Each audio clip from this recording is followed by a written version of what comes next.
Hello mga kamanay, kagkamanoy, kamusta na po kayo? Andito tayo ngayon sa Paris na ito, napakaganda. At tingnan nyo, mayroong kahoy na nag-brown. Siguro ito ay ano na siya, natulog na siya, kaya niya nang mamuhay. Ayan, tapos ang gaganda ng mga katabi niya. Yan. Tapos mayroon pa dito, Diyos ko. Wow, masunog. Pero tingnan nyo, kahit nasunog siya, hindi apektado yung mga kapitbahay niya. Ayan, green pa rin. Aba, mayroon pa ditong latayan, Ayan.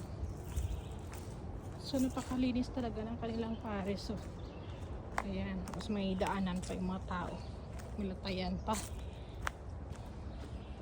So, try natin. Katakot! Yes ka.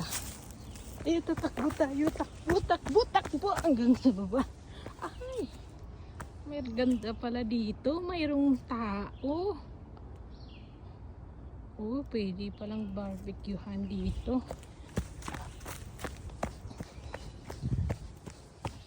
Wow! Pwede palang mag-barbecue dito. Yan, magdala lang tayo ng mga pagkain. Tapos meron pa silang upuan, lamesa. Kung gusto niyo magpahinga dito, pwede rin. At tingnan nyo, kung gusto niyo namang tumawid sa kabila, ayan.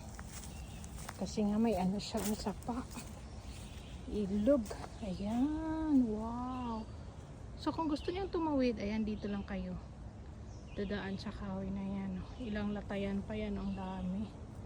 Pwede kayo mag-race lang na dito. Ayan. Ganda dito.